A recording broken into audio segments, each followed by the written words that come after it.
I would like to call the regular council meeting for Monday, March 2nd to order. We do have all council members in attendance this evening. We acknowledge that this land is the traditional territory of the Three Fires Confederacy of First Nations, comprised of the Ojibwe, the Ottawa, and the Potawatomi peoples, and of the Huron-Wendat peoples. We value the significant historical and contemporary contributions of local and regional First Nations and of all the original peoples of Turtle Island who've been living and working on the land from time immemorial. Please stand for our national anthem if you are able.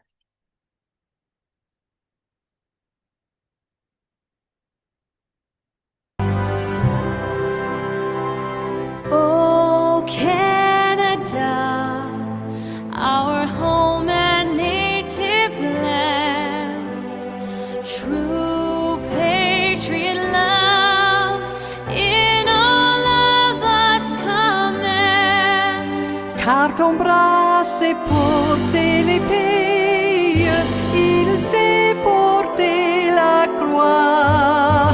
Ton histoire est une épopée des plus brillants exploits. God keep our land glorious and free. Oh, Canada, we stand on guard for thee. Oh, Canada, we stand on guard for thee.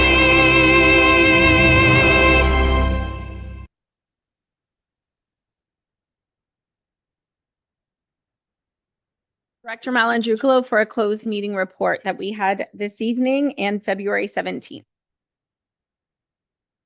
Mayor Bondi, through you. Council met and closed on February 17, 2026 at 7:30 p.m. pursuant to sections 239(2)(e) and F of the Municipal Act 2001 to discuss an Ontario Land Tribunal matter related to 195, 197, and 199 Bryan Avenue. Council also met on March 2nd, 2026 between 4 and 6 p.m. in closed pursuant to sections 239(2)(e), F, J, and K of the Municipal Act 2001 to receive an update on a bylaw enforcement matter and to discuss a town contract. And that is the extent of my report. Malandrucolo, any declarations of conflicts of interest this evening from council members? Seeing none, if you find yourself in conflict later, just to let us know.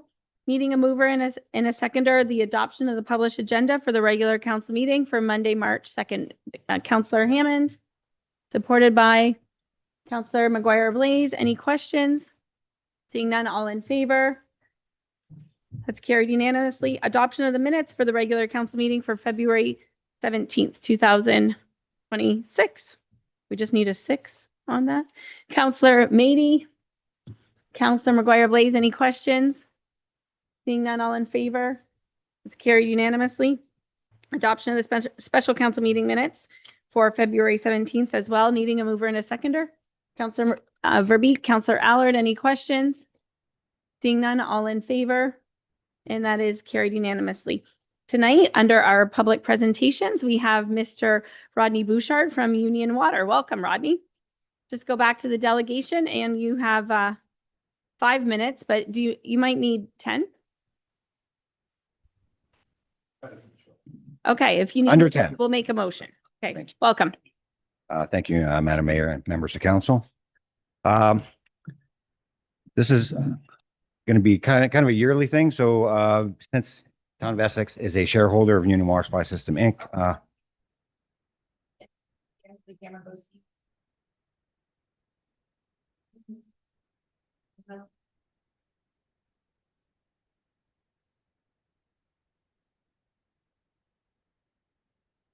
there we go. Okay, perfect.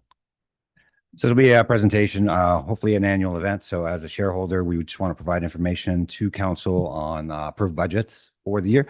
So the Union Water Supply System Inc. budget was approved by the board of directors on January 21st, 2026.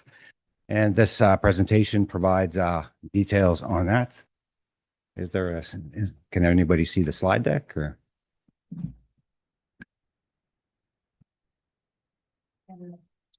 Thank you.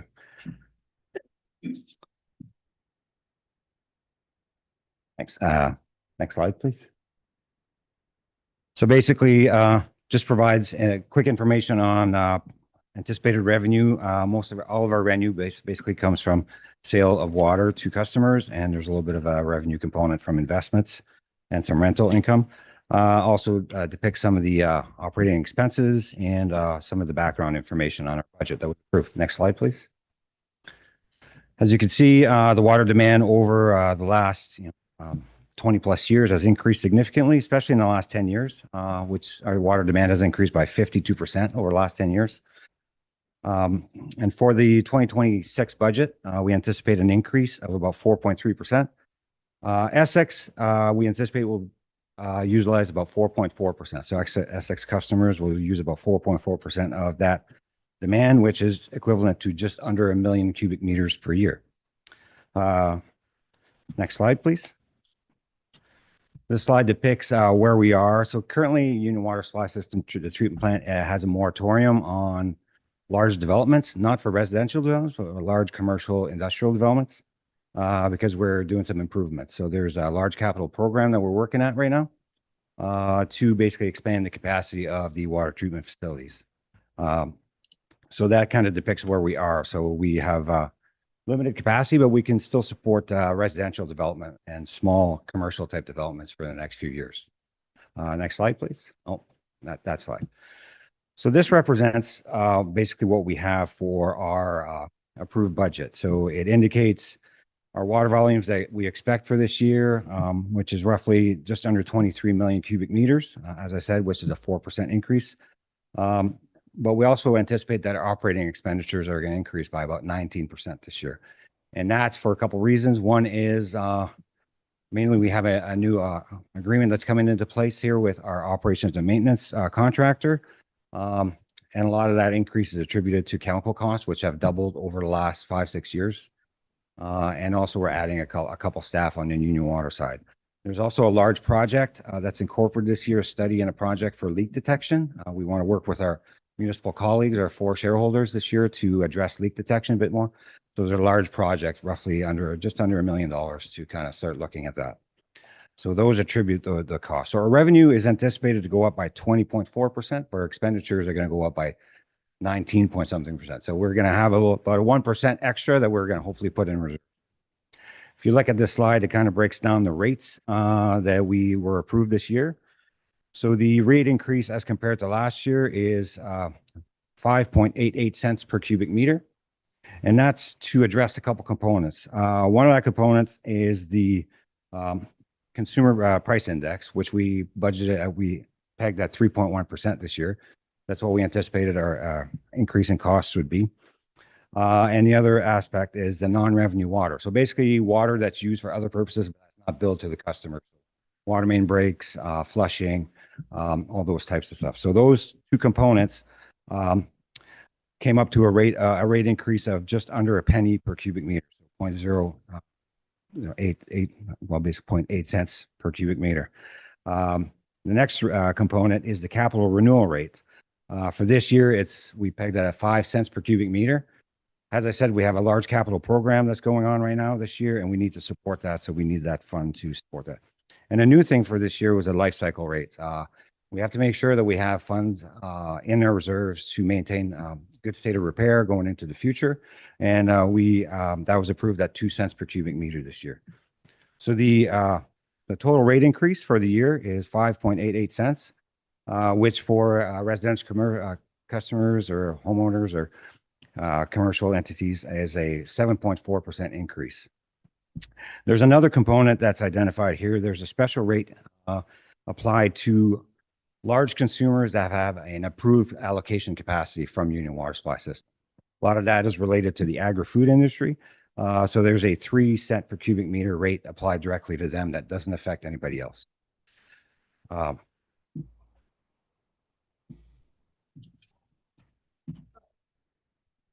To allow Mr. Bouchard 5 more minutes. Councilor Verbeek, Councilor Allard, all in favor? That's carried. Okay, Thank you. continue, please. So those are the components for the rate increases, and that's the main reason for this presentation. So the rate increase that was approved by our board of directors will will apply on April 1st, 2026, so start of second quarter. And it represents basically an increase for the average homeowner, and it represents an increase of $1.25 per month, or about $15 per year. For smaller commercial entities and stuff, it's a slight increase. For the agri-food industry, are the ones that have approved allocations. So if you look at a greenhouse, it's looking at about $110 per acre annual increase. So those are the main components of the budget. Next slide, please. Next slide as well. So as you go through, and I know that members of council have this budget. So this one represents our operating expenses. Why we're looking at the increase, it breaks it down. So 9.4%. Next slide, please. And this slide identifies the major component of our operational budgets.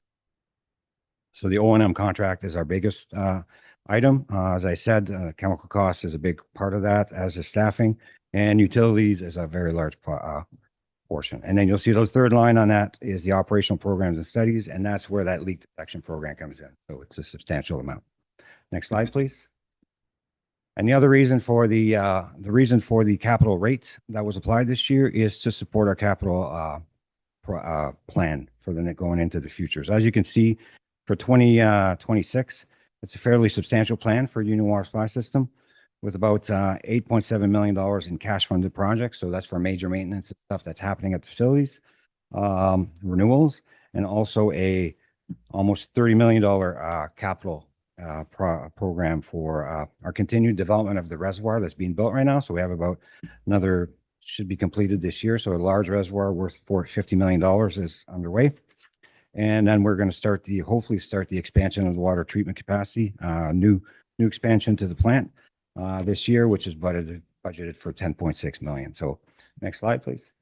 So basically our capital program for this year, when you look at capital at cash funded and debt funded, is $39.3 million.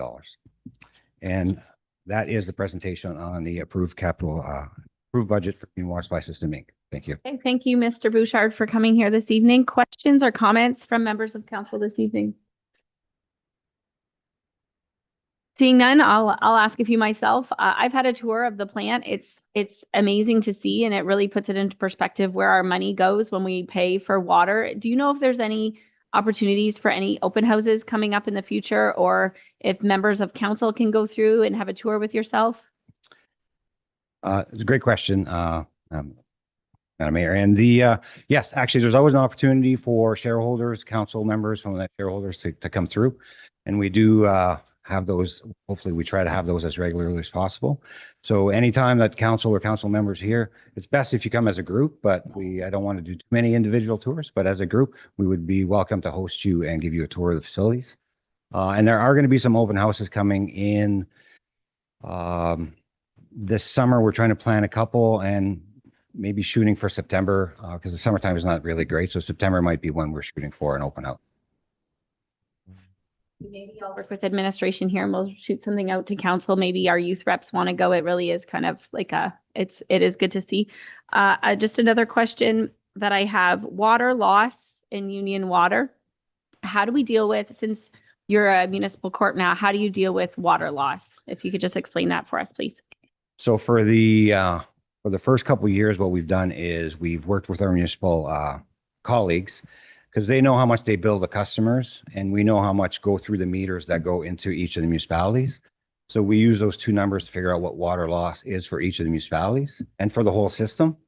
What we've done for the last 2 years is we've kind of identified a number that we thought our water loss would be. For example, the first year we had estimated it would be 8% for the whole system. 15% for the whole system. And we ended up being at 8%. So we worked with our municipal colleagues to basically, what we did is we shared it half and half. Half of that should be burdened by the municipalities or municipal shareholders, and half by us. As we go into the future, we're going to get more detailed information on basically those numbers as we get more and more detailed information working with our municipal colleagues. And we'll be able to refine those numbers to where we'll know that, for example, municipality A may have a 12% water loss, and then municipality B may have an 8% water loss. And then we're going to basically, We have as part of our corporation, the board of directors has the ability to apply specific rates for water loss to each of the municipalities. So once we figure those out, then those are going to be changed in the future. So right now, we're just figuring out the whole program. So it's taken us about a year or two. But in the future, we're looking at those water losses will be applied special rates to each of the municipal shareholders based on their water loss. And then I'll go to Deputy Mayor is, I know the answer, but did the town of Essex have any non-compliance items in the 2025 annual report? Town of Essex did not have any compliance items. Madam Mayor, I noticed that we didn't have any, so thank you for providing us that clean water. It always gives the confidence to other residents when we don't have any boil water advisories. My question is, how are we for volume? Is there a concern going forward when development increases in the area that we could reach our limit and not have capacity?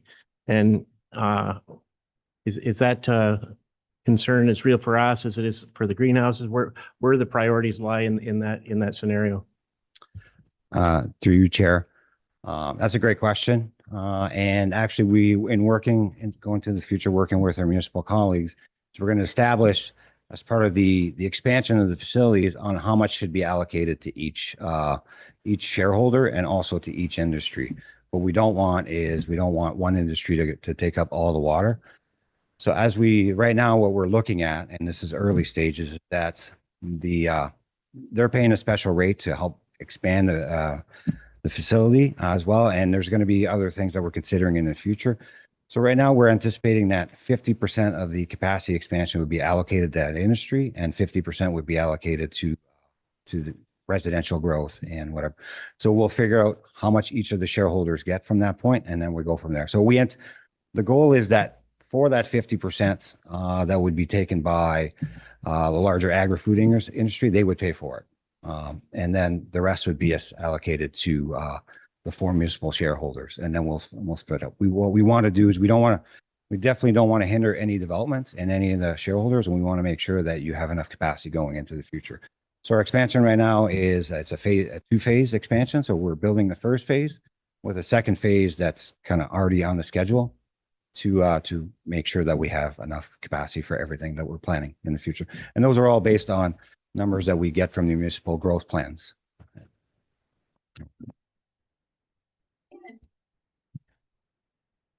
Yes, through you, Mayor, to Rodney. Do the greenhouses pay sewer charges in Leamington? Through you, Chair, I don't have that information. I assume they pay something, but that has nothing to do with me, so I couldn't answer that question. Sorry. Okay, thank you. This time, I'm going to look for a mover and a seconder that the delegation be received for information and that correspondence listed in agenda item 8.1 be received. And that is the Union Water Supply System Annual Report for 2025 in the summary and the other annual report, and that administration work with Mr. Bouchard to provide a date for members of council as the shareholders with our youth reps if they want to have a tour. Moved by Deputy Mayor Shepley, Councilor McGuire Blaze. Any other questions? Being none, all in favor? And that's carried unanimously. Thank you for coming. Okay, legal and legislative services report. We have our biannual bylaw report from July 1st, 2025 to December 31st, 2025. And we do have 2 members of our bylaw team here. I will go to Manager Samard first. Good evening, Mayor Bondi and members of council. This biannual bylaw report is the first to be presented on since the official move of bylaw enforcement into our legal and legislative services division at the town. This report was compiled and drafted by bylaw enforcement officer Mike Deemer to my right, with consultation from myself and Director Malandrucolo. The purpose of this report is to encapsulate and summarize the bylaw enforcement conducted between July 1st, 2025 to December 31st, 2025 within the town of Essex. As always, bylaw enforcement remains consistent in its process, beginning with voluntary compliance, moving to notices being issued, followed by municipal work orders and/or Provincial Offences Act charges for continued noncompliance. So in the report, you can see from July 1st, 2025 to December 31st, 2025, there were 282 potential violations that were investigated by the bylaw team. Of the 282 potential violations, 120 of those were based on complaints, whereas 162 of those issues were investigated proactively by our bylaw team. Of the 282 issues, only 3 remain actively investigated at the time of drafting this report, with the remainder of them having been resolved. Of those 282 investigated cases, 136 were related to the town's property standards bylaw, 121 of the offenses were related to parking bylaw, and the others were spread across various other town bylaws.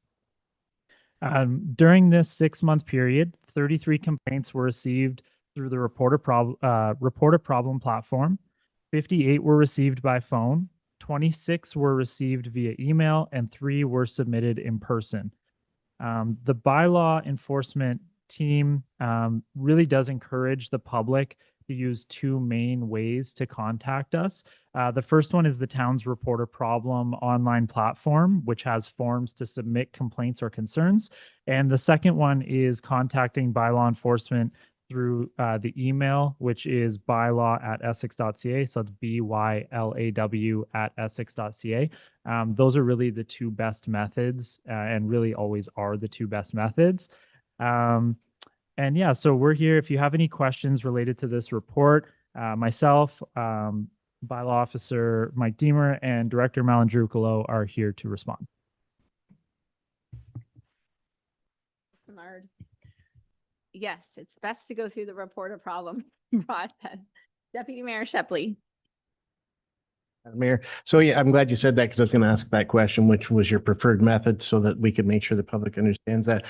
Given that more than half the cases were property standards related, is there preventative education opportunities we could do that would help maybe lower that number for you guys so that there was more uptake from the members of the community to take care of it before you get there? If we could do an education piece on that. Chair, yeah, I mean, we try with social media is a big one, of course. A lot of times people don't realize that they're in violation of the property standards bylaw. So that's one of the ways that we can try to address that. And we also just try as bylaw enforcement team to go out in the field, and whenever we do see something, to educate the population, say, hey, that shouldn't be there, those types of things, so they are in compliance as often as possible. But social media is probably the biggest mover, as well as we could look at Harrow and Essex papers as well. I receive quite often when I get complaints about bylaw being proactive, which I'm happy you are. But one of the ones that I tend to get a lot of complaints on in the wintertime are on roads like Bryan Avenue, where that sidewalk's right on the street. So when the plow goes down, they clear it, plow goes down, covers it over. Or more importantly, on Fairview Avenue, where there's the walking track there. When they clean I've seen it firsthand. They've cleaned their sidewalks. The plow comes down and just buries it right in again. Is there any consideration, especially in a condition like that, where there's a walking track that's there, that we could maybe be a little more lenient with those residents, because there is a place for people to walk when they've shoveled it out? I find it, I've had a few complaints this year that they're feeling like, we're working our tails off to keep this sidewalk clean, and then the plow just buries it every time. I understand the little bit at the end of a driveway, but that's kind of a special area that I think is something worth looking at. Yeah, through the chair. We received these complaints as well. Unfortunately, the snowplows are an essential service. We need to keep our roads clean. It does fall to the property owner that abuts that sidewalk to make sure it is clear, whether it's getting pushed on by a plow or not. But we always go and try to speak with the owner of the property first. We won't just go and clean it. We'll either tag their door or speak with them directly. We always try to give them at least a day. So if we go on Monday, lay a notice, they clean it, we come back. If we go back on Tuesday, we'll give them another day. So we always try to give them a little bit of time. But at the end of the day, it is a safety hazard, so we need to get it taken care of. So. The comments from members of council? I do know that we have a report coming up, a fulsome report on short-term rentals. But I'm wondering if you could speak to the bylaw complaints on short-term rentals. I feel like they've gone down. I feel like we're not getting any complaints. I think that the team may be proactive. Can you speak to that a little bit, please? Through the chair, I would say short-term rental has been one of the spaces where we've been able to be more proactive than almost any other area. It's something that because we license it, in certain ways, it can be hard to follow up on whether things are licensed or not. But we as a team, it's something that we really focus on. I think part of it is because I'm also in the licensing side of things. So we're able to really work together to put residents on notice that they should not be advertising, that they should not be operating their short-term rental units without a license. And actually, this week is a perfect example of a bit of a blitz that we've done on that. This is something throughout the year we are constantly working on. And as you said, the complaints are coming down and down and down. We're getting to a point where we can almost just spot a property and go, that doesn't have a license. For sure, they don't have a license. So it's something where we've been really proactive, and I think the community definitely notices that. I noticed, for sure. So this one, I don't know if it's more parks or bylaw, but we seem to have an abundance of dog poop out there, and in Veterans Memorial Park, Sadler's Pond. I know there was a group of volunteers that actually cleaned Sadler's Pond this past weekend. I want to thank them for that. But can you please talk about what your department can do for dog poop? Preventative maintenance. It's an issue. It really is an issue. And now that spring is here, it's worse. I don't know if Director Morrissuit can talk about it at all. I don't know. We do.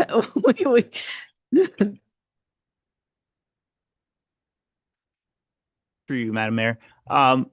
For enforcement purposes, we can lay charges if we witness it, but if we come to it after it's already there, it would be very difficult for us. Signage is always a great idea, but outside of that, actually witnessing it or having a witness who's willing to testify in order to lay a charge, it makes it very difficult for us.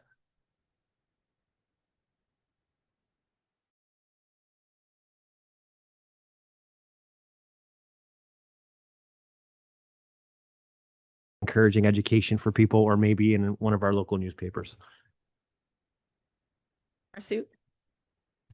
Through the mayor to council. So we did actually have an internal meeting this afternoon between bylaw and park staff to discuss this. So we are coming up with a strategy where we are working with our communications team. We're working with our parks team in terms of signage on site, which all parks do already have signage, but we're going to make some more individual signs to put in the targeted locations.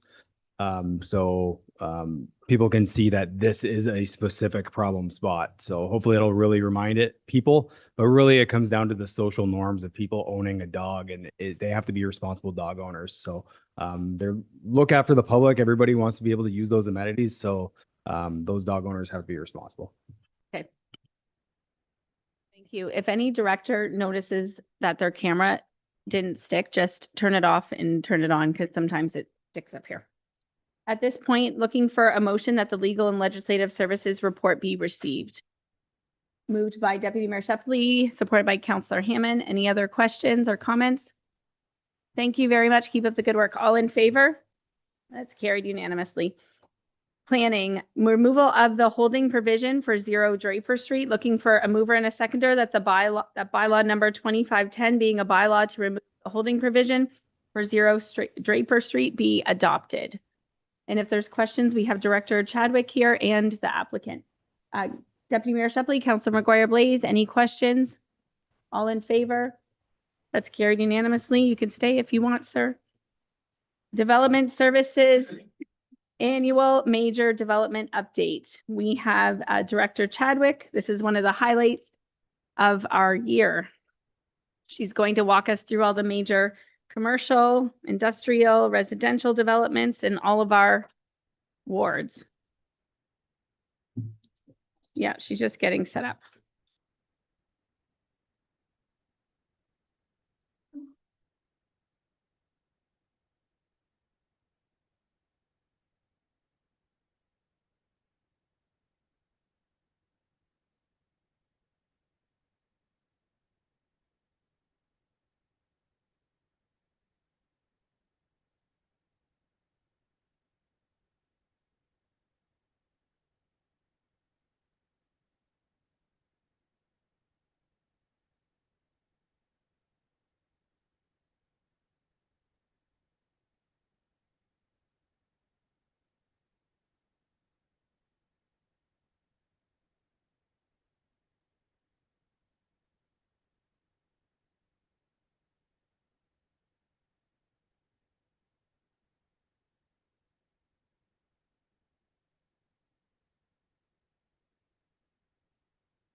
Okay, thank you, Mayor Bondi.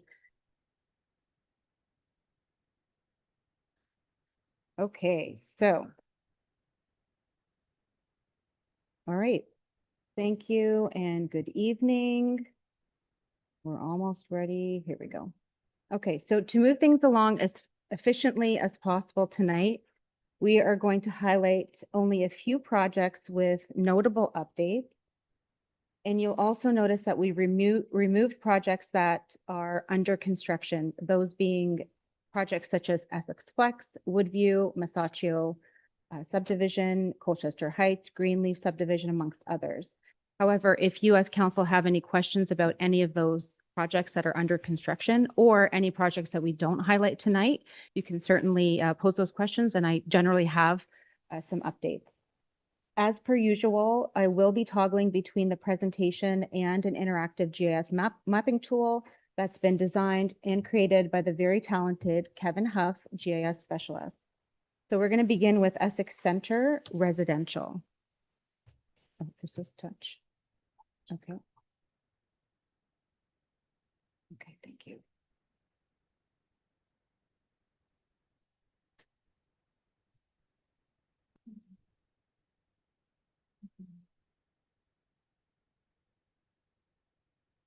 And then where's the map? Email's connecting. Got it.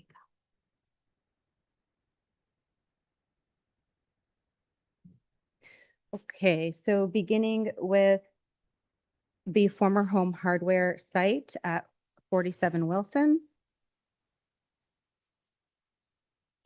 So this project, as council is aware, has been ongoing behind the scenes, working on various studies. About a year ago or so, the developer proceeded with an open house to gather consultation, or rather gather feedback and obtain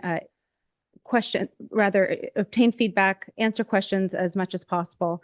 About a year later, there has been much progress in terms of the studies having been deemed satisfactory to the town. So it has just recently been deemed complete. The application is proceeding to what we call the statutory public meeting. Public meeting will be in the coming weeks. Once that notice is published, property owners within a certain vicinity will receive that notice. And of course, that public meeting really is to inform the public officially of that proposed zoning bylaw amendment, as well as official plan amendment.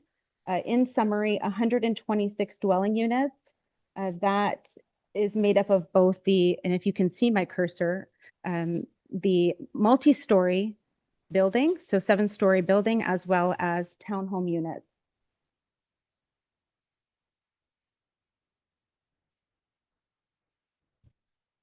Can they see this? Okay. Okay, thank you. Moving on to Gianni Estates. So this is also still an Essex Center in the residential realm.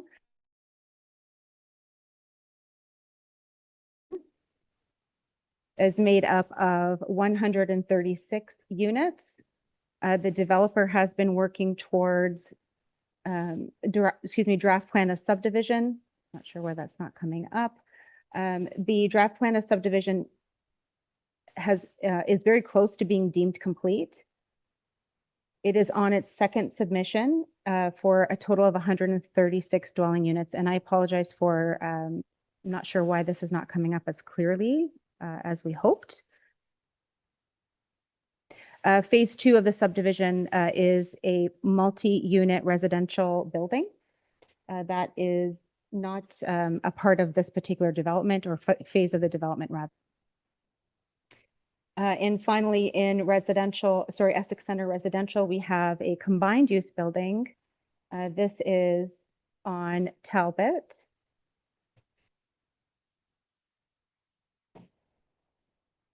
Just on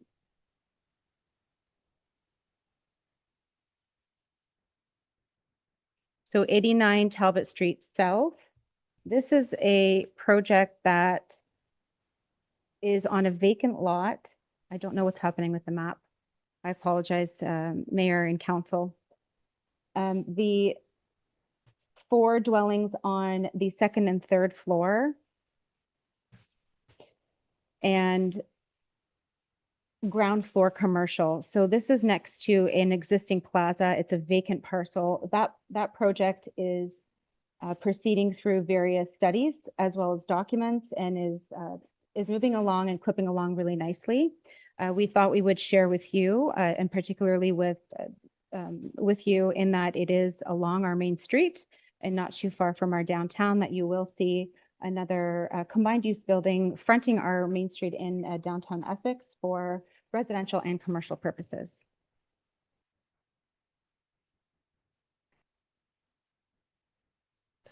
Thank you. And then presentation. Thank you. Thank you, thank you, thank you. Okay, moving on into Essex Center non-residential. This includes both commercial and industrial. I will highlight here all of the developments just very quickly. I'm not sharing this, am I? I want to go back to the map. Okay, so the Inspiration Industrial Park, great news here. Council has been made aware, but for the public, the several agreements, the development agreement, the servicing agreement, easement agreements, they're all very close to being finalized. Construction of the services is imminent shortly thereafter, and you'll start to see activity physically this year. And that is for the creation of 6 industrial lots. Along Highway 3 on the other side is the hotel parcel. So the hotel parcel here is also clipping along nicely. We thought we'd share with council that the hotel is looking to be 6 stories, 45,000 square foot hotel. The pad sites, which are just off the screen here to the north, are not a part of this particular phase, but down the road are in the second and third phases of the project. So that review of various studies and documents is in progress following last year's submission of what is called the concept plan. This is now moved into the first submission. In other great news, you're going to soon see a shovel in the ground for a limestone fabricator in Essex Center. This is on Keone, just on the other side of Sadler's Pond. So this development here is an expansion of an existing industrial site, where that expansion encompasses almost 10,000 square foot building for industrial purposes, all internal limestone fabrication. The site plan control has been approved, and the building permit has been also approved, is very close to being issued, pending final pen to paper. So that's hopefully we'll soon be invited to the groundbreaking. And then lastly, in Essex Center, in the commercial and industrial space, is the Essex Town Center Plaza. So this site at the corner of Peters Street and County Road 8, or Maidstone Ave. I don't know if yep, I do have that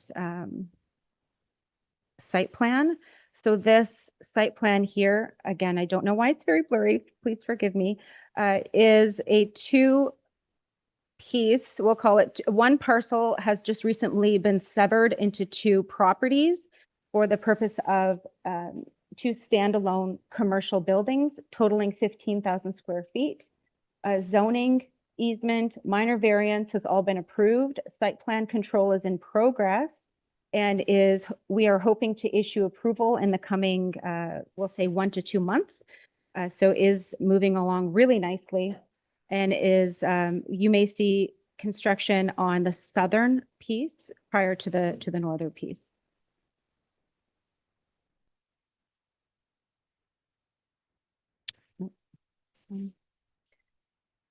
Moving into McGregor, again, we're not going to speak to the existing construction related to Masaccio Drive or Ducharme Lane. So we'll just give you and council on the public an update on the former Home Hardware building in McGregor being on Walker Road. That building, if you recall, several years ago, council approved a rezoning, or maybe it was a minor variance for conversion of the building into dwelling units. That building permit was issued in late 2025, and construction is to begin in the spring or in the summer. But that is movement, and really good movement, in that the permits have been issued. Moving into Colchester for Ward 3 for the residential space.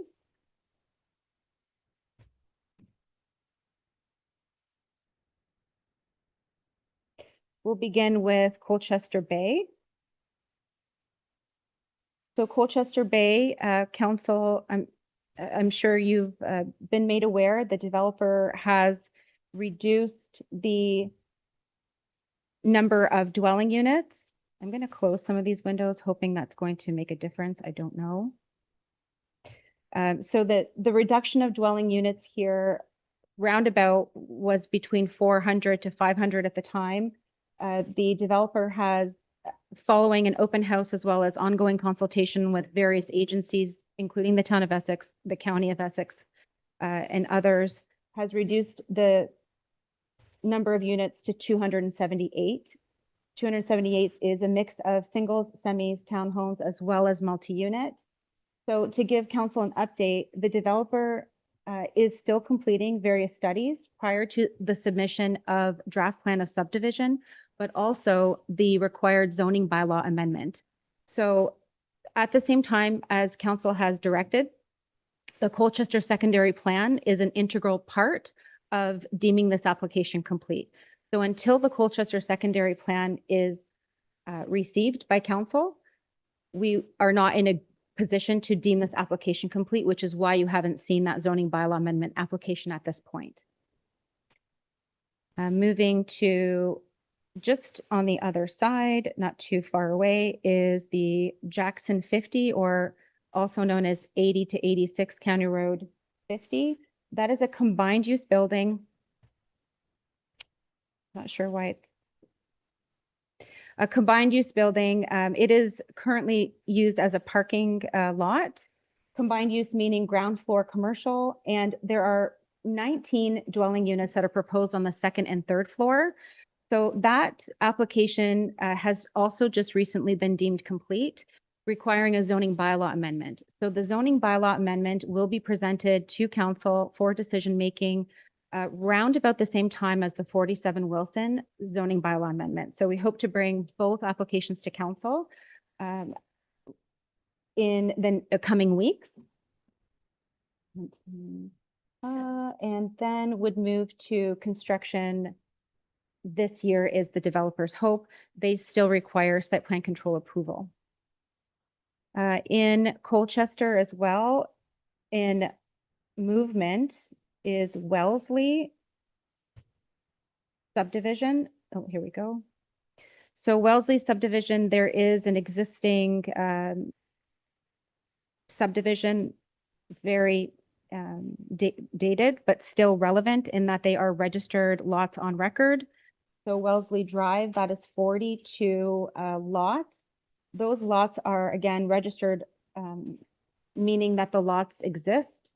The servicing and the stormwater management plan have recently been accepted. So that is a big update to share with council following several years of review and ensuring that the residents, both future and existing, are protected.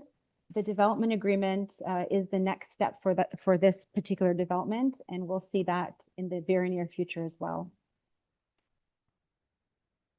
Moving to Colchester non-residential. So this is an ongoing project on County Road 13, International Dorco. They're looking to do an 18,000 square foot addition. That site plan control application is still in progress. Not much to update there. Moving forward to Harrow in the residential realm.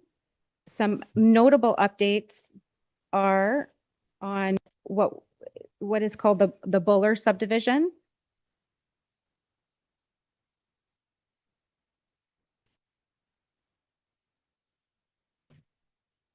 2544 County Road 20.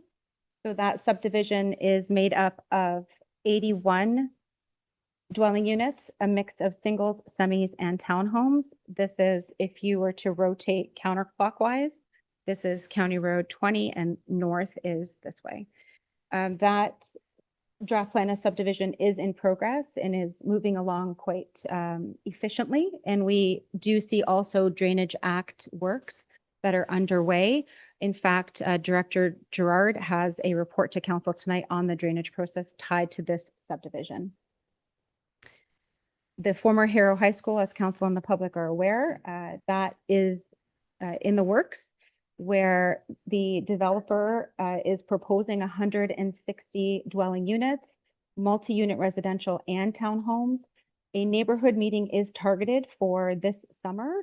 There is a bit of work to be done. That is a target that the developer hopes to accomplish and looks forward to consulting with the public on. Lastly, in Harrow is the combined use building at 36 Queen.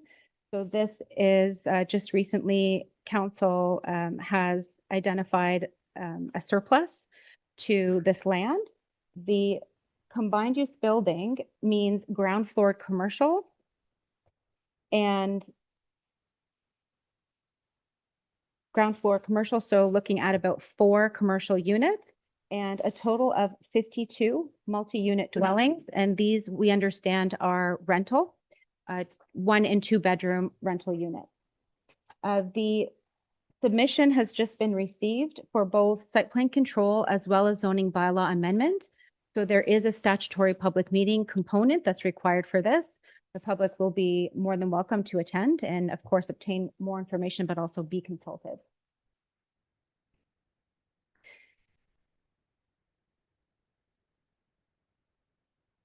In Harrow, non-residential, industrial, and commercial, some notable projects to inform council and the public on are Integra as well as a commercial plaza. So the Integra property at 360 Queen is proposing an expansion of an existing industrial facility. That is still in its preliminary stages. We look forward to sharing more with council as things progress. That industrial expansion has moved from concept to first submission. Moving down the road in Harrow on County Road 20, what we're calling a Harrow Commercial Plaza, just next to an existing retail plaza. So there's a deli just at the corner here and ice cream. This is, pardon? So there's an existing dwelling that will be demolished or has already been demolished and is proposed to have a 1,400 square meter commercial plaza. So a multi-unit, we'll just say multi-unit commercial plaza. Again, that's moved from concept stage to first submission, meaning that they have gone through various studies and designs for a rather large plaza and an additional parking space to the rear. So council, that's it for some of the updates. Again, very quick and efficient, trying to kind of streamline. Happy to answer any questions this evening, and thank you. Members of council this evening, questions, comments? Councilor McGuire Blaze. Thanks through the chair. I have a couple questions pertaining to Ward 1. The Home Hardware site, do they still have plans for the underground parking? Is that still part of their plans, or can we ask that here? I do know that parking is a concern with the people living around there. Thank you, Councillor McGuire Blaze. That is no longer a part of the application. The applicant is still required to meet the parking requirements for high-density residential and townhomes. We have informed the applicant as well that council has directed administration to review parking requirements for townhome units and have made that we'll say, information prevalent at this point because the bylaw is in place. The application being brought forward does meet the requirements. Sure. And then the Gianni Estates second submission's done. Does this mean we're closer to getting a Hanlon extension?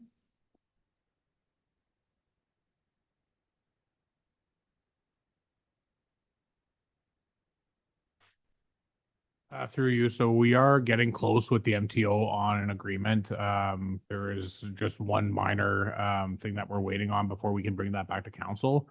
That being said, there's still cost sharing agreements and quite a bit of development application studies, things like that, that have to occur in order for the road to go in. So yes, we are a little bit closer, but baby steps. Thanks. 89 Talbot Street, you said there was commercial on the bottom, 4 residential on the top. Is it just one commercial unit they're looking to build at 89 Talbot or multiple units? It is 2 commercial units. My last question, the hotel plan, are we, because I do know that we are reviewing these corners, is the new hotel plan considered in the reconstruction of the 2 intersections at Maidstone and South Talbot, North Talbot, I think it is? I do see that you have another entrance onto South Talbot Road in the site plan control, which is great. Is that taking in, like, are we taking all of this into consideration when we're planning out the new intersections?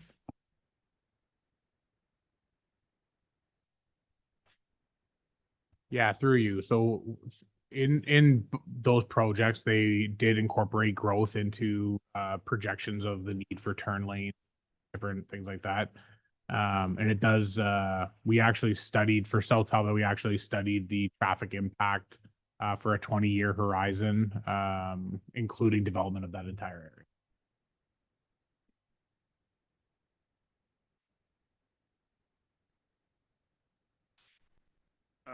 Can you show us again where 2544 County Road 20 East is?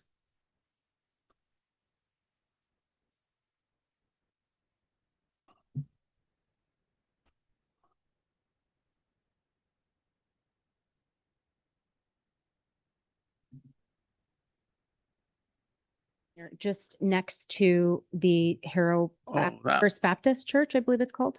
That's 2544. Wow, okay. Surprised how quick those numbers get up there. All right. Thanks. I know where it is. Yeah. Thanks, Mayor. Can you bring up the hotel site plan again?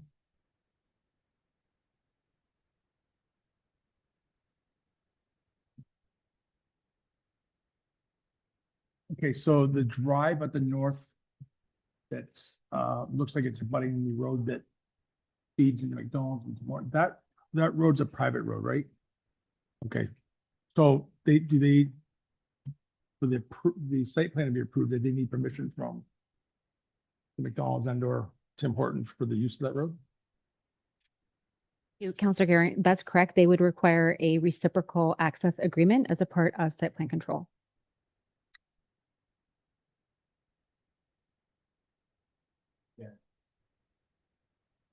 The one on King Street in Harrow, is it a 1-story or is it 2-story with residents above it? How many applicants is there?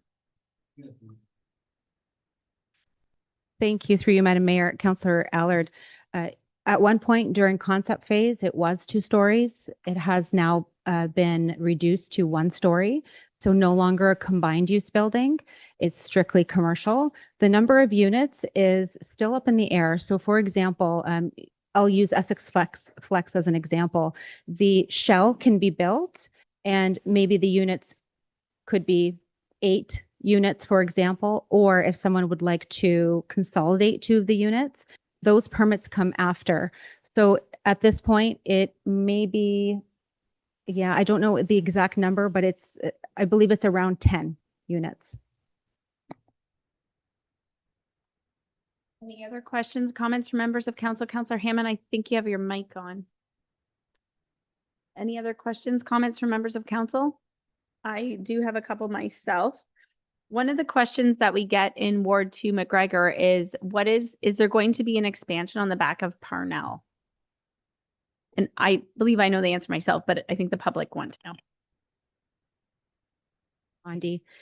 So with Parnell in McGregor, the unique situation is that sanitary services are actually located in Amherstburg. And so there is no capacity for another expansion or further expansion to the Parnell site. Conceptually, Parnell, the owners of Parnell have proposed a twinning of the building. There has also been a proposal for townhome units. All these plans are lovely in theory. However, servicing is the issue. And so until councils, both Amherstburg as well as Essex, determine if councils wish to invest in sanitary treatment in McGregor, until such time no expansion would be supported. On a good news, the class environmental assessment for that project has been completed. No, still. I think the last I heard was a public information center. That's right. Was just completed. So it's still underway and still some work to be done in terms of, that next step, meaning study, councils to determine whether investment to be made. And then if investment is going to be made, then applications can proceed.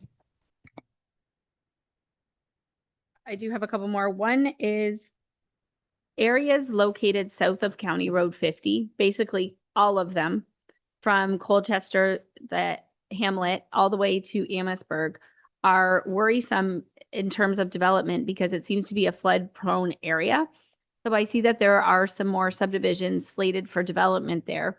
What reassurance can we give existing residents and future residents that it's okay to build there? Because there is such an elevation difference, and that seems to, every time we get a rain, there's a lot of water there. We know through Roma and delegations with ministers that they're not looking to, the provincial grants are not looking to support existing homes down there. They're looking for growth, but they're not looking for to help us with private drainage. So I am a little worried about the amount of subdivisions coming south of County Road 50. I'm not sure if anybody on administration has a comment.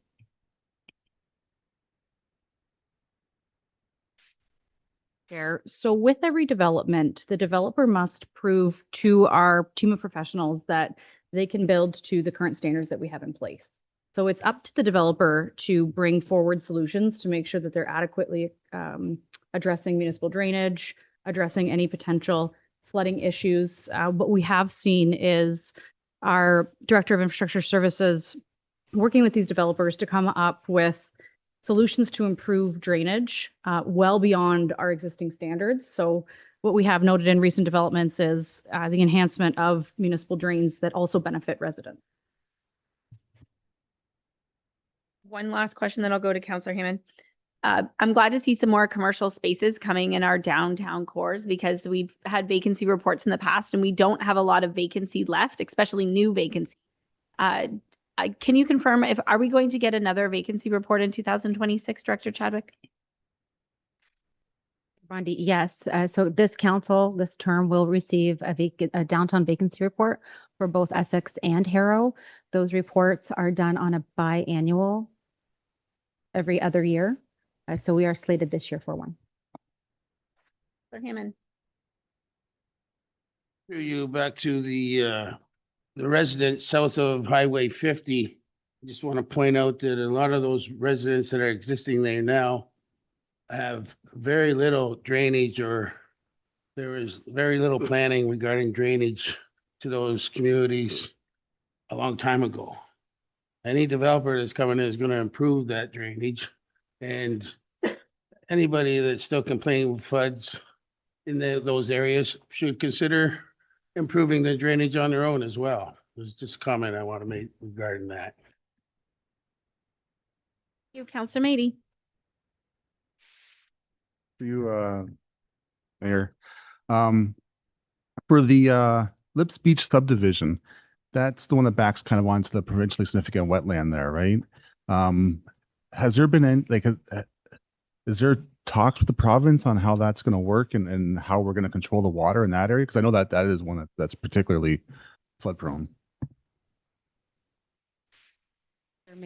So that developer has recently submitted multiple studies and designs. So there are a lot of steps that need to be completed prior to seeing an application deemed complete. For one, the environmental impact assessment. What an environmental impact assessment would do is identify hazards and identify we'll say, no build zone and mitigation measures. So it's hard to say, when that could happen, whether, something will be accepted or study will be accepted. In addition, a flood inundation study would be required. Of course, stormwater management, functional servicing, traffic, archaeological impact assessment as well. So there are multiple studies that are required. The only application that we've seen that administration and the committee had no problem with, committee of adjustment rather, was the lot addition. And the lot addition was to facilitate severance and adding we'll call sliver of land to the Lips Beach or future Lips Beach subdivision. So there's much work to be done. And hopefully that gives you an indication that it's not going to be easy. And Chair, so kind of the same for the Wesley Drive. Now, you say that's an old plan that's still relevant, and they have to match today's stormwater management. Does that mean that they already have an outlet to the lake for drainage and the municipal drain part of that's already underway and part of that stormwater management, or does that stormwater management just look at that subdivision itself? Through you, Mayor Bondi. So Wellesley is an old plan of subdivision that's existed for a long time. Council actually appointed an engineer to complete drainage works for that subdivision, which includes the establishment of a legal outlet for drainage works. So that is being completed, or that is almost done, which includes stormwater management for the site and making it flood resilient to a 100-year event, while also providing a 100-year outfall for those waters out to the lake. So it doesn't necessarily evaluate the existing area and how flood prone that would be. That would happen inherently through the drainage process. So at the on-site meeting, and the engineer would take direction from the developers in the neighborhoods impacted, and consider any improvements that may be requested by those landowners, and coming up with an appropriate assessment for such. But those lands will have its own independent outlet to the lake. Thank you, and through you, Madam Mayor. Yeah, thank you very much. I appreciate that because as development could help with some of these drainage problems that the people out there are facing, it could also impact them. And earlier I had asked this council if we could respect the traditional drainage from some of these subdivisions through the low-lying area, and we decided not to. So when they do build up some of these subdivisions, and they do have these outlets, we do have to keep in mind that we could be impacting how some of these lands traditionally trained, and the future of them. Thanks. Comments from members of council? If not, at this time, I will seek a mover and a seconder that the Development Services Report, our annual major development report for 2026, to be received. Moved by Councilor McGuire Blaze, Councilor Verbeek. Any questions? All in favor? That's carried. Appointment of an engineer under Section 84 of the Drainage Act for the proposed Keats Drain abandonment. Needing a mover and a seconder that council appoint N.J. Peralta Engineering to conduct the abandonment of the Keats Drain. Needing a mover and a seconder, please. Moved by Deputy Mayor Shepley, supported by Councilor Mady. Any questions? All in favor? That's carried. Needing a mover and a seconder of an appointment of an engineer under Section 78 of the Drainage Act for the Philip Ferris Drain East Branch. Needing a mover and a seconder for this, please. Deputy Mayor Shepley, Councilor Allard. Any questions? Seeing none, all in favor? That's carried unanimously. And corporate services will go to Director Rowe for the fun one tonight. The second fun one, development is fun too. So is bylaw. Thank you. Through you, Mayor. I'll try and make it as fun as possible. So the purpose of this report tonight is to provide council and the public with just a very brief overview of our current level of service for garbage, organics, and yard waste in the town of Essex. And the reason for this report coming now, we felt that after seeing the implementation of the green bin program for 5 months, it was worth revisiting what our service levels are in light of that. So some of the factors in recent years that we and other municipalities have been faced with are the rising costs of collection contracts, in addition to the direction coming from the province in terms of regional waste diversion. And so the review of existing service levels ensures that as we move forward, they continue to be aligned in terms of the service levels that we set here with both sustainability practices and fiscal responsibility. I do want to highlight for council and the members of the public that notice to a change of service level for our garbage contract would require some significant notification. And so the report today is not seeking direction on a service level change, just to direct administration to take this away, gather some further information, perhaps through public consultation, and that along with other factors to be brought back to council in the form of a report so that you may consider what a service level change would, how it would impact the residents of Essex and whether that's something that we want to move forward with. So again, just looking what operational and financial efficiencies could be achieved by aligning all of our service levels. We are recommending that council direct administration to take this away and seek public consultation. And that's really to ensure that we're making evidence-based recommendations. We are targeting the fall of 2026 for this consultation. That will give time for residents to adjust their diversion habits and really assess how the implementation of the green bin program is impacting those efforts. So again, just a brief summary of what we're doing today. We are currently providing weekly garbage collection as well as bi-weekly seasonal yard waste collection to our residential properties. And there is an enhanced compostainer program in Ward 1. And all of this would be a part of our review. So I'll just close out by highlighting the financial impact of a potential proposed change in service level. We did look at residential only for this consideration, and it would amount to estimated annual savings of approximately $370,000. That represents about a 28% reduction to the garbage levy for our residents. I'm happy to take any questions at this time. Questions, comments from members of council? Councillor Hammond. Is that bi-weekly for everything? Or just our regular pickups? Thank you. Through you, Mayor. That is a really good question. So in that estimate, we really only looked at changing residential garbage collection to bi-weekly and leaving our commercial collection as is. I hope that answers your question. I was referring more to the wet garbage as opposed to the dry garbage pickups.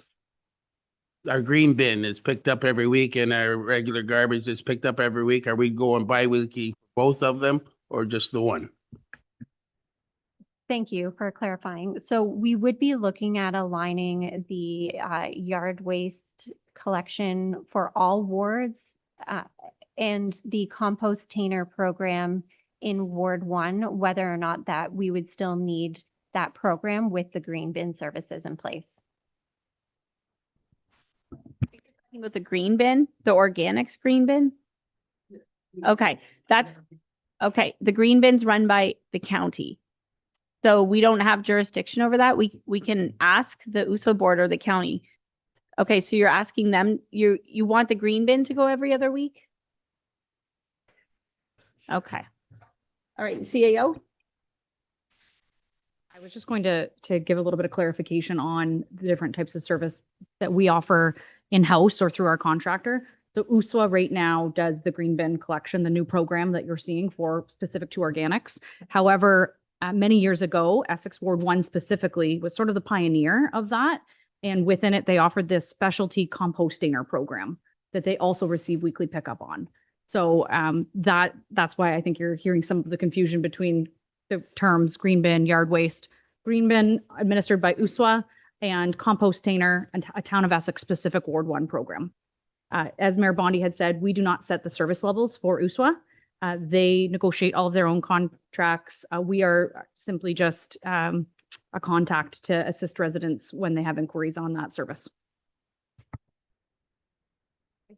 I think I understand where Councilor Hammond's going, because I could go with the green bin being emptied every other week in the winter, but maybe not the summer. So maybe we could ask our deputy mayor who sits on the board to ask USWA if that is even an option for them to go every other week in the winter. Maybe not the summer. I'm not sure, but I have Deputy Mayor Shepley down next, and then I have Councilor McGuire Blaze. Thank you, and through you, Madam Mayor. So yes, of course, I can understand the frustration of having them come every week when you don't fill it, but lots of families do. And the hope is that we rely on that, now that we're in the green bin business, that everybody takes up that service and uses it to the full extent, and that we are requiring an every week pickup, as it will reduce the smells, especially in the summer. And in larger families, unlike yourself, there's a lot of families that would require weekly pickup, and maybe that won't be enough for some. Having said that, as we look at something like biweekly garbage, we need real usage strategy, structured consultation on that. Relying on something like social media, for instance, would be like sticking your hand out the window of a car wash to check the weather. I mean, you'll get a feedback, but probably not something that's accurate. So I'm wondering if, I mean, and I don't want to discount those platforms either, because they do bring some very real information back to us. But I'm wondering if staff can outline what a proposed public consultation would look like.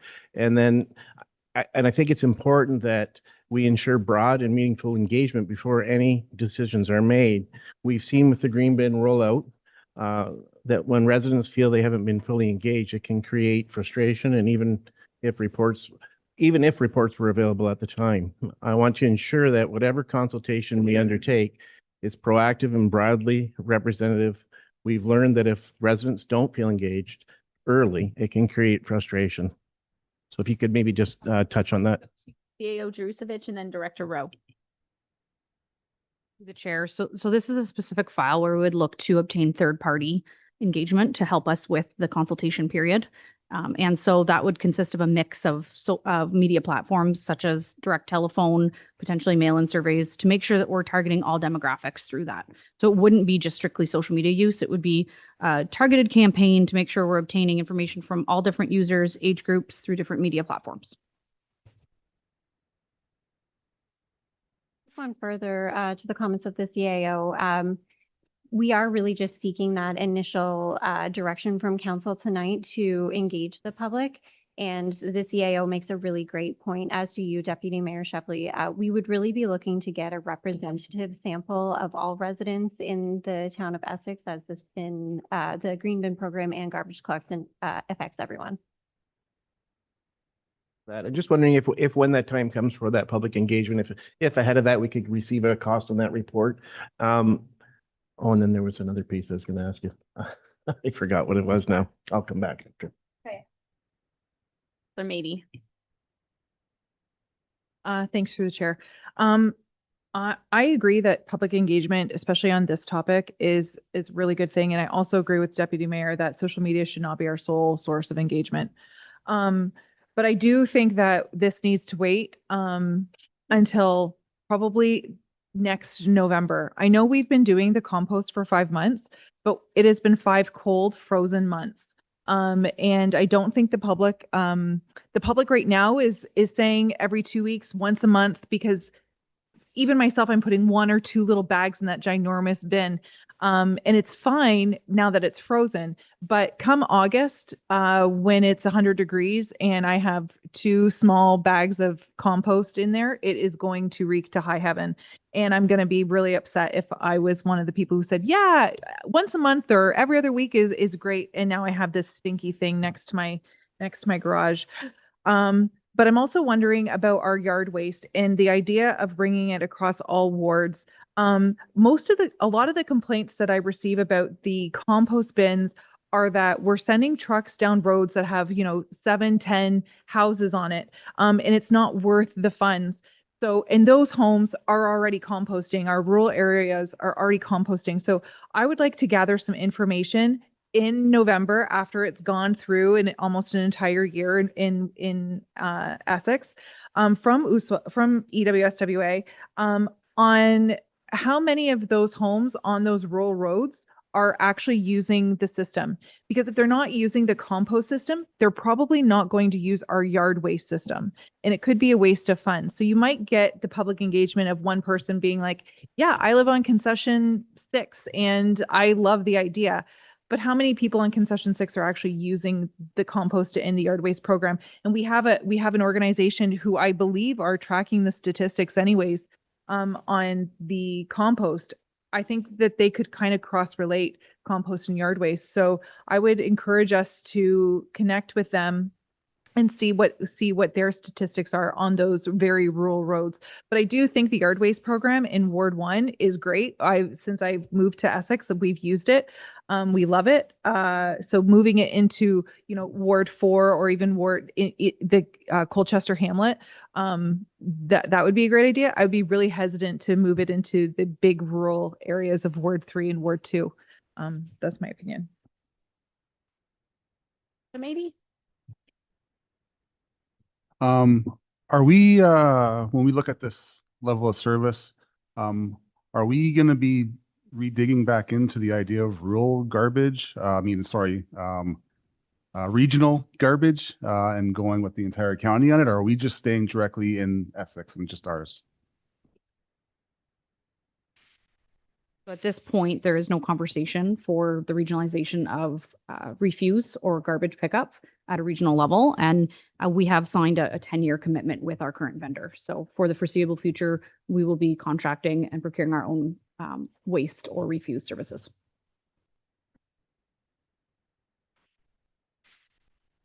Through you, Madam Mayor, I'm glad that you brought this forward for tonight. And of course, I will support starting initiating some consultation with our public at the very earliest in the fall. I think we all know that the idea of the green bins and the idea of the changes in our recycling is to try and divert the garbage waste from landing up at the landfill.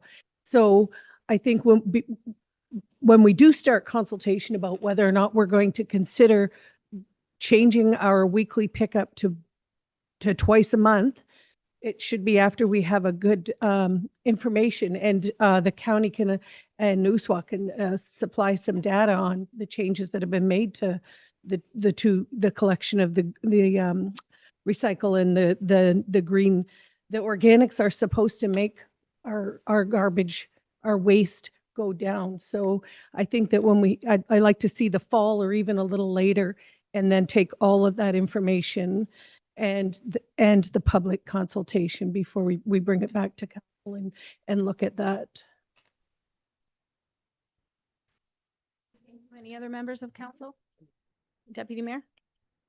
Madam Mayor, sorry, I just wanted to touch base on what I forgot to mention was at the county when we did the green bin, what we ended up doing was we put an FAQ up, and we were kind of late to the game for that. So I just want to reiterate that I think it's really important as we draw closer that we put that FAQ up, so that'll answer the questions not only for the residents, but for any of the county councilors, the town councilors that may have questions that come up and want to speak to residents, that they can refer to that FAQ to find those answers, because it would have helped us out immensely at county if that would have been up for us with the green bin. And that's it. Thank you. Question from administration. So right now, if I look out my door on garbage day, I see some people have like one little bag of garbage because they're recycling and they're using the green bin. But if they have to go every 2 weeks, they might have more garbage. Does anybody foresee us moving to a policy or a bylaw where we have to have our garbage in hard containers?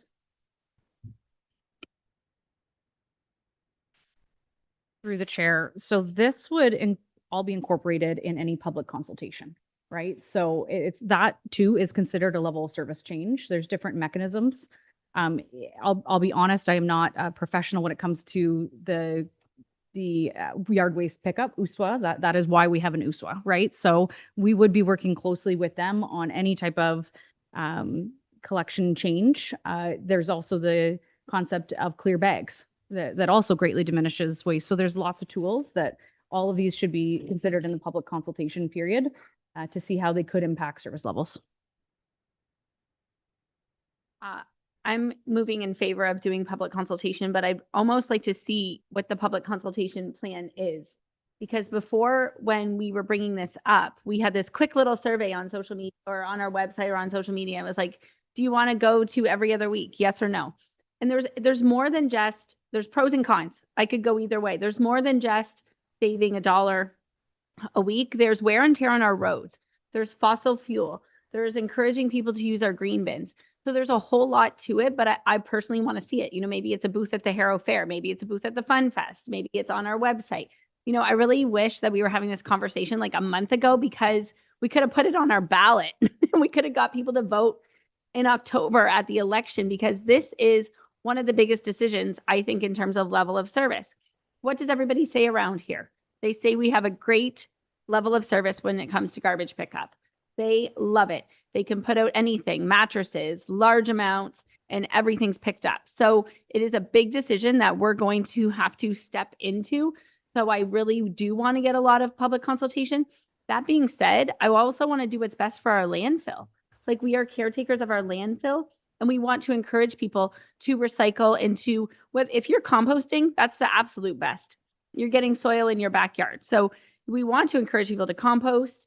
If they can't compost, to green bin, to recycle everything they can. I don't think even a lot of people know everything that goes into the recycle right now. There's a whole bunch more things like chip bags and plastic bags. Like, there's things that I still throw in the garbage and have to pull it out because I'm not sure, I'm not knowledgeable yet.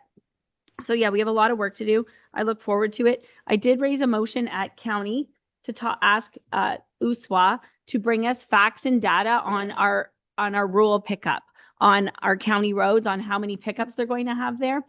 The reality is, though, I don't think, even if they have a 5%, 10%, 15% uptake on rural roads, I'm not sure they're going to change it. I'm not sure they're going to say, okay, the uptake is low here, we're going to change it. I'm not sure they will. I remember watching an USWA meeting where it said if we wanted to go down a rural road, it would take a year to change the contract. So part of me thinks it should take a year to back out of the contract for rural roads. That could mean that all of the urban areas will pay more, though. That's not us here, but that's why the county went with the rural areas, was to reduce the cost savings per household. So good conversation, lots more to come. Youth reps, this is a hot topic. How do you feel about garbage every week or every other week? Either? I don't have any problem with every week as it is now. I don't have any distinct issue with it. Yeah, I don't have any personal issue with the way it is now. But I can say, living in Ward 2, I don't think we would need the composting or the yard waste as frequently as anyone in the Ward 1 would. This time I'll seek a mover and a seconder that council direct administration to initiate public consultation in the fall. And can it just be known that this comes back? We'd like to see it, I think. Okay. Okay. And that council direct administration to provide a report on the results of the public consultation, including consideration of reducing collection frequency to biweekly effective 2028. Moved by Councilor Verbeek, supported by Deputy Mayor Sheffley. Any other questions, comments? All in favor? That's carried unanimously. Reports from our youth members. Mr. Foster. Shout out to our EDHS swim team who will travel very far to Windsor, Ontario to compete in the OFSA swim meet tomorrow and Wednesday. We also have two of our athletes on our wrestling team competing in the OFSA championships in Peterborough this week as well. County Council update, looking for a mover and a seconder that the County Council highlights for February 18th be received. And if anybody wants to speak to them or ask questions, Deputy Mayor Shepley. Councillor Hammond, Deputy Mayor Shepley. Wanted to point out that on Wednesday of this week, we will be discussing the green bin and how the county was proposing to pay for those green bin fees. And so if you're interested in that, I think you should tune into that meeting. Deputy Mayor, all in favor of receiving those? Oh, yeah, Councillor Hammond. Yeah, I just wanted to point out, I like the fact that we're receiving a report. I would like to point out one thing about the report, that I can't access any of the what's the word I'm looking for? The links. Is there any way we can get it so that we can be accessed on the, yeah? Awesome, thanks. Yeah, so through the chair, we get it as an email from the county, and then we print screen it into Adobe and we put it into our agendas. We think something's happening in the meantime. We're going to try and fix that for next meeting.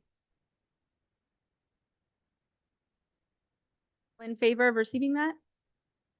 And that's carried unanimously. 13.1, we're going to receive all the correspondence, and if anybody wants to pull out any, that we receive all the correspondence in 13.1. Moved by Councillor Hammond, supported by Councillor McGuire-Blaze. Any questions? All in favor? Any items that any members of council wish to pull out? Deputy Mayor Shepley. I'd like to pull out and remove and support 13.1.9, please.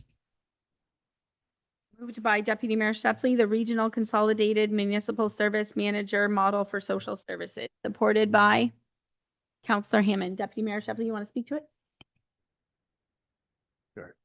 I just want to point out that this letter is not about whether residents deserve strong social services. They absolutely do. We can all agree on that. What this is about is how we deliver those social service responsibility.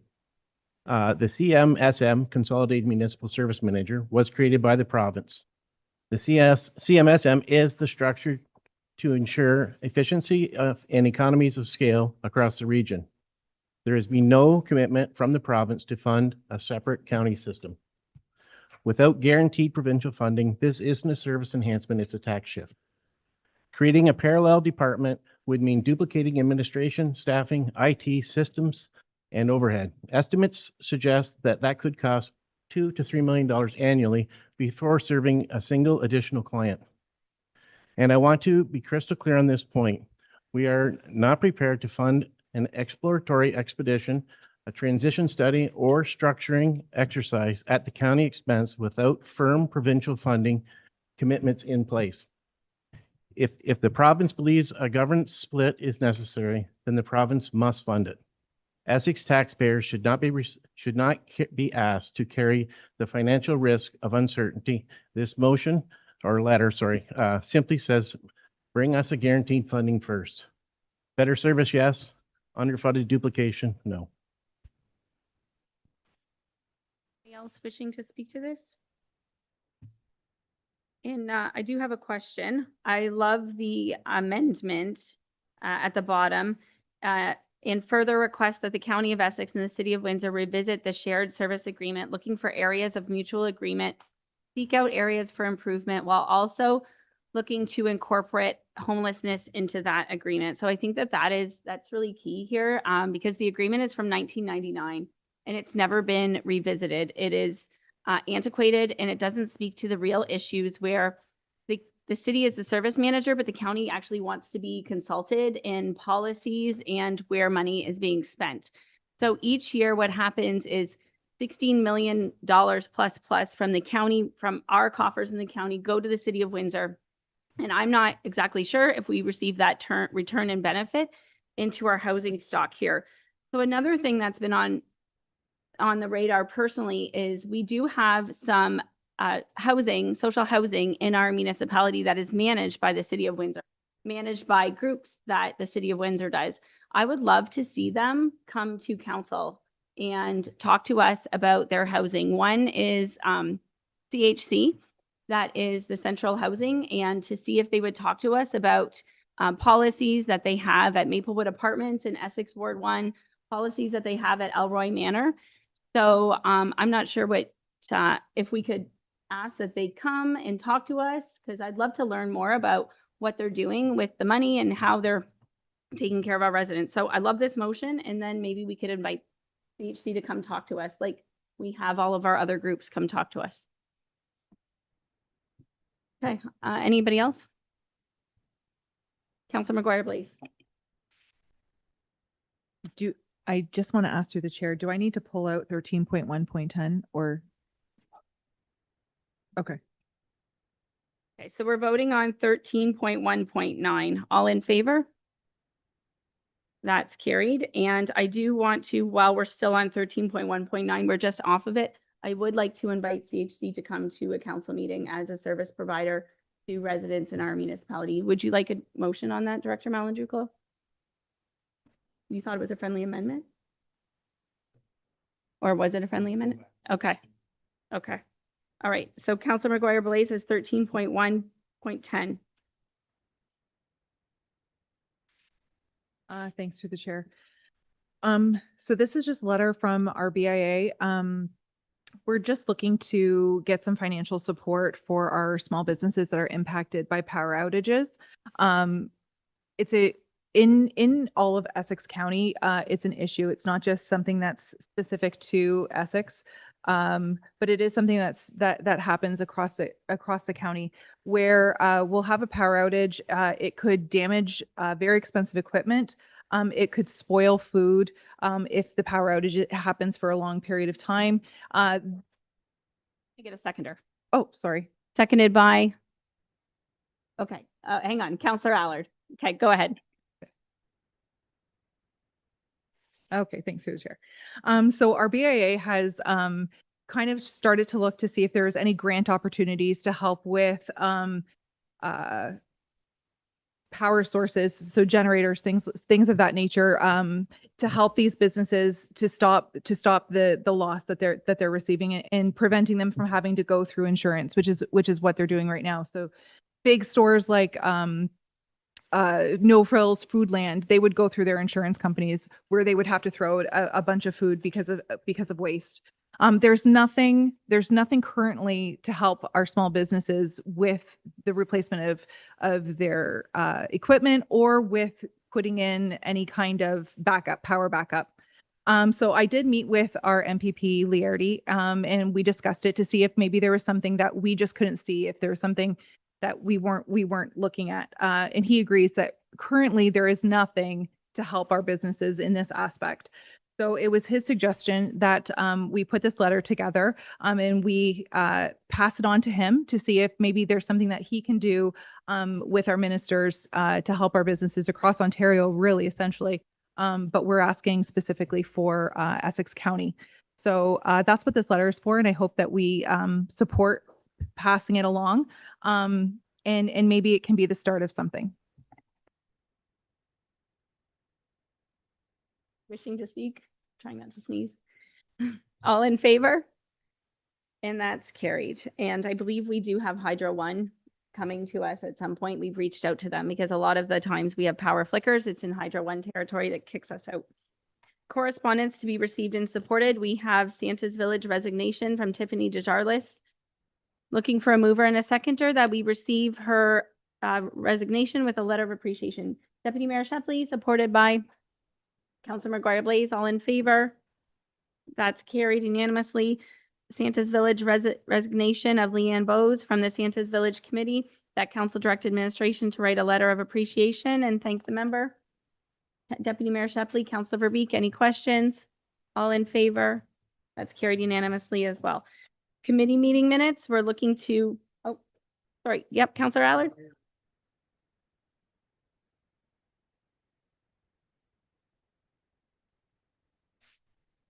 The chair, one of them was for personal reasons.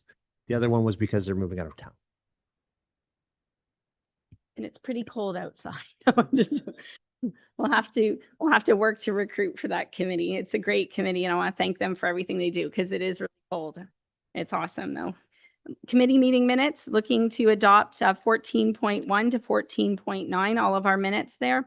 We do have in here our community partnership fund, and just for members of council, we did have $55,000 more requests that were over budget, and we worked really hard. I'm not sure if everybody had a chance to see it. And this term of council, we've done a few things to change up the community partnership grant. We lowered the budget a little bit. We tightened how people qualify, and I think it worked out well. We also made it so that we only had one window of opportunity to apply, so that people couldn't come back, groups couldn't come back, and we would have to schedule meeting after meeting after meeting. It was one window, one meeting, got it done. All the money's gone. So there is no more money in our community partnership grant for 2026.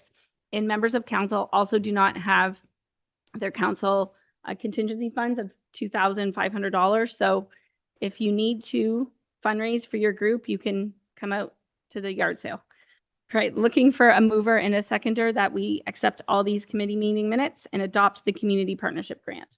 Deputy Mayor Shepley, Councilor McGuire Blaze, any questions? All in favor? It's carried unanimously. Nothing under financial, new business, notices of motion. It was a busy and meaningful week connecting with community partners and participating in important conversations across our region. I attended a presentation on community safety and well-being at the Essex Library, which highlighted valuable tips, supports, and resources available to residents who may need assistance. Hard copies of the plan are being distributed to local businesses to help ensure these resources are accessible throughout our community. Representatives from our local health unit, OPP, BIA, our MPP were also in attendance, demonstrating strong partnerships that help support a safer and healthier Essex. I also participated this past Friday in a full-day workshop on truth and reconciliation. This session provided important learning opportunities and meaningful discussions on how municipalities can continue advancing reconciliation, awareness, understanding, and concrete actions. This past week, I was also honored to be a panelist discussing the effects of plastic in the Great Lakes, an event hosted by the Detroit River Canadian Cleanup. Protecting our waterways remains critical for the health of our environment and future generations. We also talked about our balloon bylaw and how that contributes to a healthier and cleaner community. We're also going to be starting to do our community cleanups. The first one will be in Harrow on March 15th. Please watch social media for that. On behalf of the town of Essex, I was pleased to attend along with the Deputy Mayor to the Essex County Canadian Chinese Association 50th celebration, recognizing and celebrating rich contributions of cultural heritage of the Chinese in our community right here in the region. As a reminder, many of us are still collecting feminine hygiene products. I'm collecting them on my porch at 255 Wellington in support of the United Way's period promise, and donations help ensure dignity and access to those in need in our community. Today, CEO Jerusevich and I also attended a workshop in the town of Tecumseh on the mental health and support team that the OPP offers. So if you need any more information, please reach out to us about that. Are there any members of council this evening that have a report? Okay, seeing none, we'll go on to bylaws. Bylaw 2508 being a bylaw to confirm the proceedings of the February 17th regular council meeting be read a third and finally passed March 2nd. Moved by Deputy Mayor Shepley, supported by Councillor Guerin. Any questions? All in favor? And that's carried. Bylaws that require a first and second reading. Bylaw 2513 being a bylaw to confirm the proceedings of the March 2nd regular council meeting be read a first and second time. Provisionally adopted. Councillor Hammond, Councillor Mady, any questions? All in favor? And that's carried. Bylaw 2514 being a bylaw to authorize the execution of a lease agreement between the corporation and the town of Essex and the Harrow Health Center for this space at the McGregor Community Center. This is a great agreement we have. Councillor Verbeek, Councillor Allard, all in favor? That's carried. And at this time, I'll look for a motion to adjourn. Deputy Mayor Shepley, Councillor Hammond, all in favor. Thank you for joining us this evening.